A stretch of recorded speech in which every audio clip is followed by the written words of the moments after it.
বিজেপির আন্দোলনের ইতিহাস কি? বিজেপির আন্দোলনের ইতিহাস হচ্ছে লালকৃষ্ণ আদবানি, নরেন্দ্র মোদী একটা রথে চড়ে একটা 500 বছরের মসজিদকে শহীদ করেছিল। এটা ওদের আন্দোলনের ইতিহাস, এটাই এদের ডিএনএ। এরা মুসলমান বিরোধী। এরা আজকে উত্তরাখণ্ড আর মহারাষ্ট্রের দুটো মসজিদকে বুলডোজার দিয়ে ভেঙে দিয়েছে বিজেপি।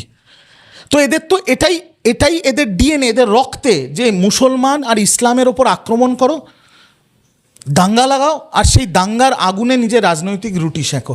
2002 সালের পরে দিল্লির ভোট, 10 দিন দিল্লির রাজধানী পুলিশ কার নিয়ন্ত্রণে? অমিত শাহ নিয়ন্ত্রণে। 10 দিন দাঙ্গা হয়েছিল দিল্লিতে, 10 দিন দাঙ্গা হয়েছিল দিল্লিতে।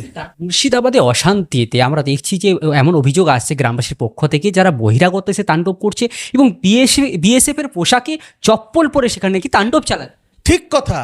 বিএসএফ এর পোশাক পরে ভিনদেশ থেকে দুষ্কৃতী দুর্বৃত্ত এনে তাদেরকে লুঙ্গি আর টুপি পরিয়ে বা বিএসএফ এর ইউনিফর্ম আর চটি পরিয়ে তাদের দিয়ে দাঙ্গা করাচ্ছে। এই পুরো ব্লু প্রিন্টের নেপথ্যে দেশের স্বরাষ্ট্রমন্ত্রী অমিত শাহ। আমার বলার অপেক্ষা রাখে না, মুখ্যমন্ত্রী সার্বজনীন মঞ্চ থেকে বলেছেন। আর শুধু তাই নয়, বিএসএফ যে রিপোর্ট স্বরাষ্ট্র মন্ত্রককে জমা দিয়েছে, সেখানে বিএসএফ বলেছে যে বাংলাদেশ থেকে জঙ্গি এনে এই দাঙ্গা করানো হয়েছে শমশেরগঞ্জ আর মুর্শিদাবাদে।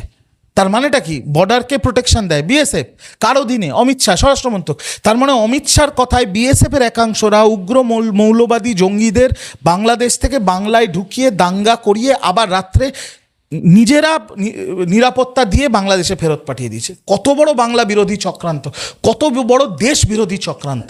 মানুষ হত্যা করে রাজনীতি তাস খেলছে একদম। এরা তো লাশ খুঁজতে বেরিয়েছে। এদের ডিএনএ ইতিহাসটা দেখুন না বিজেপির। 2002 সালে যখন নরেন্দ্র মোদী মুখ্যমন্ত্রী গুজরাতের গোধরা, নরেন্দ্র মোদী লালকৃষ্ণ আদবানির সাথে সেই রথে দেখুন একটু বিস্তারিত বলছি। তৃণমূল কংগ্রেসের আন্দোলনের ইতিহাসটা কি? তৃণমূল কংগ্রেস ক্ষমতায় কিভাবে এসেছিল? সিঙ্গুর নন্দীগ্রাম জমি আন্দোলন করে। সিপিএম এর আন্দোলনের ইতিহাস কি? কংগ্রেসকে হারিয়ে সিপিএম কিভাবে ক্ষমতায় এসেছিল? নকশাল আন্দোলন। কংগ্রেসের আন্দোলনের ইতিহাস কি? ইংরেজদের বিরুদ্ধে দেশ স্বাধীনের আন্দোলন। বিজেপির আন্দোলনের ইতিহাস কি? বিজেপির আন্দোলনের ইতিহাস হচ্ছে লালকৃষ্ণ আদবানি, নরেন্দ্র মোদী একটা রথে চড়ে একটা 500 বছরের মসজিদকে শহীদ করেছিল। এটা ওদের আন্দোলনের ইতিহাস, এটাই এদের ডিএনএ। এরা মুসলমান বিরোধী। এরা আজকে উত্তরাখণ্ড আর মহারাষ্ট্রের দুটো মসজিদকে বুলডোজার দিয়ে ভেঙে দিয়েছে বিজেপি। তো এদের তো এটাই এদের ডিএনএ, এদের রক্তে, যে মুসলমান আর ইসলামের ওপর আক্রমণ করো, দাঙ্গা লাগাও, আর সেই দাঙ্গার আগুনে নিজের রাজনৈতিক রুটি সেঁকো। 2002 সালের পরে দিল্লির ভোট, 10 দিন দিল্লির রাজধানী পুলিশ কার নিয়ন্ত্রণে? অমিত শাহ নিয়ন্ত্রণে। 10 দিন দাঙ্গা হয়েছিল দিল্লিতে, 10 দিন দাঙ্গা হয়েছিল দিল্লিতে।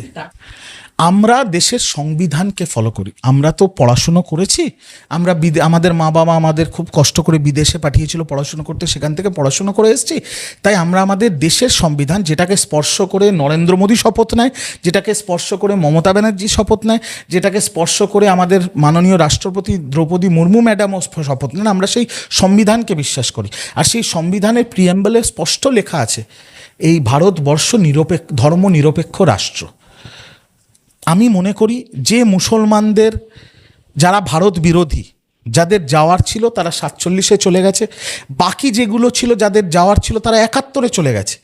এখন ভারতবর্ষে যে মুসলমানরা আছে, যাদের জন্মস্থান ভারতবর্ষ, যারা জন্মেছে ভারতবর্ষের মাটিতে, যাদের কর্মক্ষেত্র ভারতবর্ষের মাটি, যাদের বাচ্চারা ভারতবর্ষের মাটিতে স্কুলে পড়ছে, যাদের আগামী প্রজন্ম ভারতবর্ষের মাটিতে চাকরি করছে, আর যারা আগামী দিনে ভারতবর্ষের মাটিতে কবরে চলে যাবে, তাদের ভারতবর্ষের মাটিতে ততটা অধিকার আছে যতটা অধিকার শুভেন্দু আর নরেন্দ্র মোদীর আছে।